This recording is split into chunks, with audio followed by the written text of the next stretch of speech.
la que venimos asistiendo y en la que hay consenso general. Todo el mundo entiende y acepta que la economía viene creciendo por un lado, pero que la recuperación salarial viene por otro. Después habrá distintas formas de imaginar cómo zanjar esas brechas, todo ese retraso que quedó y gente rezagada como consecuencia de la pandemia.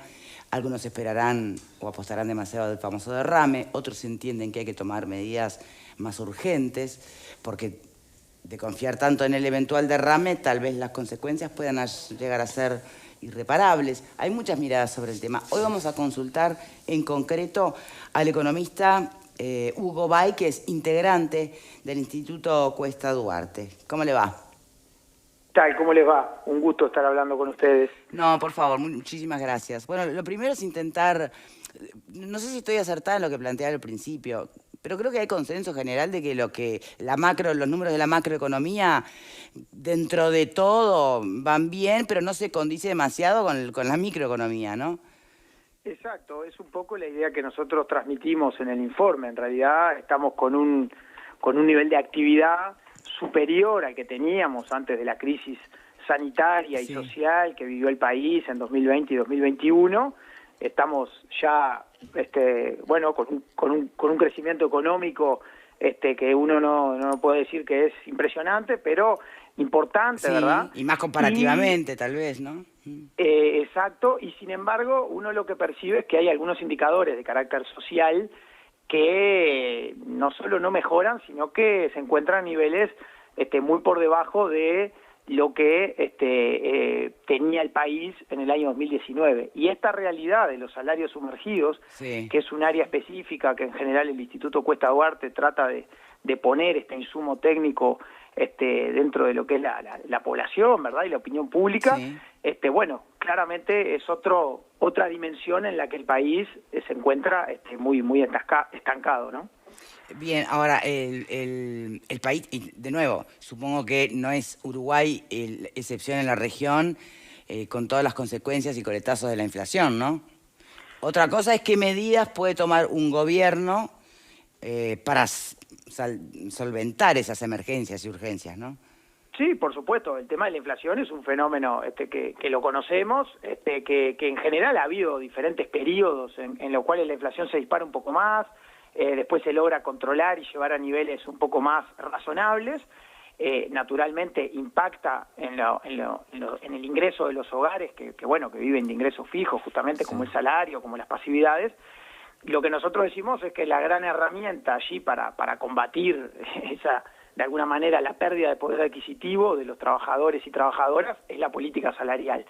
Y acá lo que hemos tenido en los últimos años, vamos a decir, interrumpiendo un proceso muy largo de mejora salarial que había registrado el país, Sí. y que por supuesto nos había hecho avanzar en términos de una reducción del porcentaje de trabajadores con salarios sumergidos. Bueno, ahora nos encontramos en una situación bien diferente donde el salario real ha venido cayendo, ya va a ser el tercer año consecutivo de caída del salario real, y por supuesto si uno compara estos números, que son básicamente unos 540.000 ocupados que ganan por debajo de 25.000 pesos líquidos al mes, ¿verdad? Por una jornada semanal de unas 40 horas.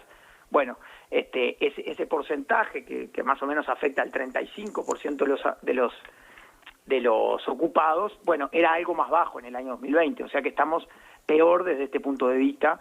Y bueno, y como decía, ¿no? Ahí la herramienta fundamental es la política salarial y la negociación colectiva para intentar mejorar los salarios en general, pero fundamentalmente también focalizar esa mejora en los sectores con salarios más sumergidos. Bien, ¿y cómo puede hacer la economía, la nuestra, para, bueno, que pueda existir una suba sustancial, ¿no? En esta gran parte de salarios sumergidos. Mayor Yo productividad, creo que no sé, mejor distribución. por supuesto, la productividad es un elemento central y las mejoras en la productividad que se constatan deberían trasladarse a lo que son los salarios, ¿verdad? Y al bienestar de la población. Lo que estamos viendo justamente es que eso no ocurre, ¿verdad? ¿Es Hay un pronto modelo de crecimiento. Sí. para esperar que ocurra? ¿Qué se sabe? ¿Cuánto tiempo demora? No sé si hubo eventualmente una situación de crisis como la que vivimos, producto de una pandemia, pero sí hemos vivido crisis, ¿no? Importantes, nuestro país y el mundo, en la que de alguna manera hubo todo este camino ya se ha recorrido. Sí, yo creo que plantearse cuánto demora tiene que ver con, justamente, no es un factor exógeno o que no podamos controlar. Ajá. Depende del modelo económico y de la política económica que se lleve adelante, ¿verdad? Hay modelos más centrados en el crecimiento económico, en apuntalar al malla oro y que, bueno, que esos sectores puedan despegar y eso eventualmente después derramaría efectos sobre el conjunto de la población. Claramente no es lo que estamos viendo. Y hay otros modelos justamente centrados más en aspectos distributivos, con política salarial y con políticas sociales, vamos a decir, tendientes a garantizar que esa mejora económica general se traduzca de forma inmediata o lo más rápido posible en una mejora en la calidad de vida de la gente.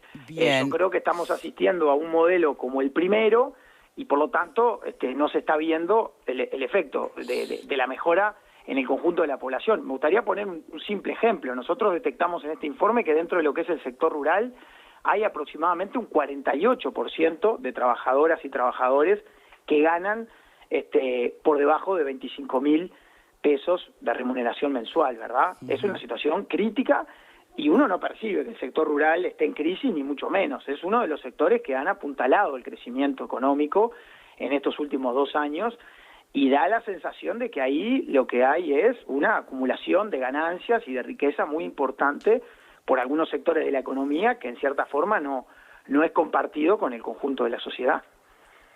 Bien, se entiende lo que plantea. Permítame que le pregunte por el otro sistema, ¿no? Usted hace referencia a que hoy estamos asistiendo al más neoliberal, ¿no? Pero el anterior sistema, ¿cómo explica que aún con toda la mejor intención y la nobleza de las políticas aplicadas y con un crecimiento de la economía persistente, en realidad también se perdieron puestos de trabajo, se aumentó mucho el déficit fiscal? ¿No puede haber un equilibrio en el medio? Sí, por supuesto. En cierta forma, digamos, conseguir un equilibrio entre estas cuestiones es fundamental, digamos. Uno no puede incorporar un modelo distributivo sin mirar un razonable equilibrio macroeconómico y una mejora de la economía en su conjunto, porque si no, no hay lo que distribuir.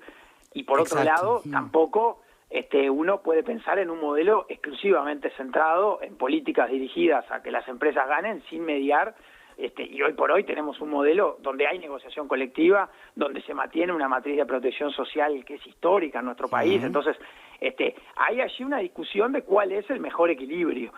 Yo creo que el deterioro en el empleo, que es un elemento importante, ¿verdad? En los últimos, entre 2015 y 2019, efectivamente se registró una desmejora en los niveles de empleo. No creo que haya estado particularmente asociado a la política salarial, que por otra parte fue una política salarial donde la mejora se desaceleró de manera muy importante. ¿Y el déficit fiscal? Bueno, y el déficit fiscal tiene que ver con el manejo macroeconómico y donde efectivamente la economía básicamente entró en una etapa de desaceleración, también producto de un contexto regional. Allí no tuvimos una pandemia, pero tuvimos caídas impresionantes, bueno, de nuestros socios más cercanos, que son Argentina y Brasil, realmente crisis económicas fabulosas, ¿verdad? Donde Uruguay, en cierta forma, pudo desacoplarse, pudo, en fin, enfrentar esa situación de otra manera, sin entrar en una crisis, pero sí con una desaceleración muy importante. Y esa desaceleración, naturalmente, impacta sobre los niveles de empleo,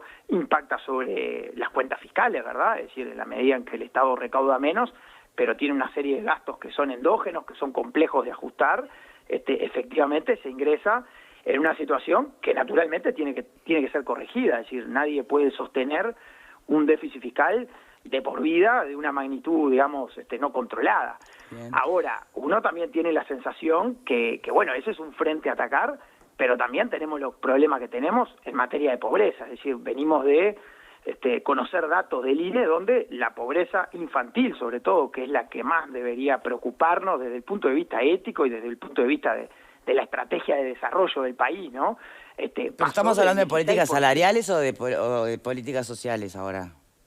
No, tú me estabas hablando de general de macroeconomía, de déficit fiscal, de políticas salariales. Y el déficit fiscal claro. tiene que ver con la política social, digamos. No, en general la política salarial tiene menor impacto o en todo caso la política salarial del sector público, llamémosle, puede estar más asociada al déficit fiscal.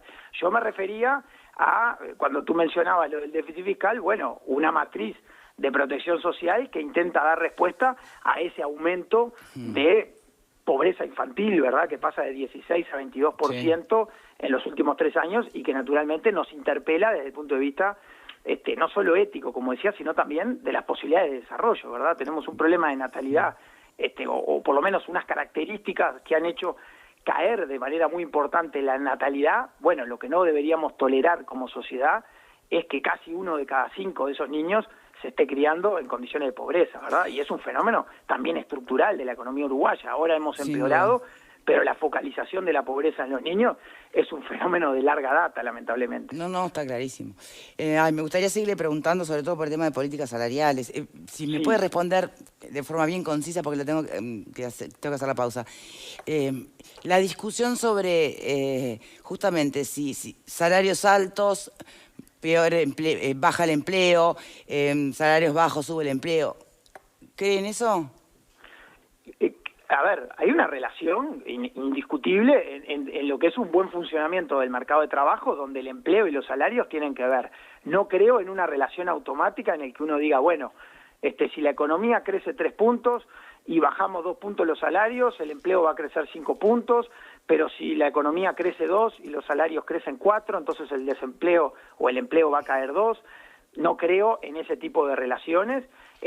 Veníamos de una etapa, ¿verdad?, después de la crisis del 2002 tan importante, donde la economía creció, pero la masa salarial, que es, vamos a decir, la suma del empleo y los salarios, creció muy por encima del producto, y hoy estamos en una situación inversa, donde el empleo y el salario crecen por debajo de lo que ocurre con el Producto Bruto Interno. Es decir, la masa salarial pierde peso en el PBI, hay un problema distributivo ahí de fondo. Entonces, creo que son variables que atender. Es imposible en una economía que no crece pretender, no sé, sostener un aumento de salario real de 10% anual durante X años. Digamos, eso no tiene ninguna consistencia, pero también hay que buscar estrategias para efectivamente, allí donde la economía y los sectores de actividad que están creciendo lo permiten, buscar mediante la política salarial una distribución mucho más justa de los ingresos, ¿no? Hugo Bay, economista, muchísimas gracias por su tiempo. Muchas gracias a ustedes. No, un placer. por favor. A ver, alguien que quiera hacer una reflexión sobre esta entrevista antes de ir a pausa. Fernando, breve. Sí, yo podría hacer una reflexión. Me parece que lo primero que tendríamos que hacer es ubicar al Instituto de Investigación y Formación del PIT-CNT, que es el Instituto Cuesta Duarte. Es un instituto del PIT-CNT. Digo, me parece que hay que aclararlo porque puede haber gente en la teleaudiencia, no creo que nadie acá no sepa, pero puede haber gente mirando el programa que no sepa, que es una herramienta del PIT-CNT de investigación y de formación. Y que con un manto técnico, con un disfraz técnico, obviamente hace política, y hace política alineada con la Central Obrera, con el PIT-CNT. O sea, lo primero. Yo digo esto porque... los datos que manejas son objetivos. Espera, yo digo esto, pero hay forma de manejar los datos. Los datos pueden ser objetivos, yo no lo sé, no están corroborados. Yo no los tengo corroborados, no sé si es exactamente así, no sé de dónde surgen las mediciones, no sé absolutamente nada del trabajo, no tengo por qué dudar, pero tampoco lo compro como válido.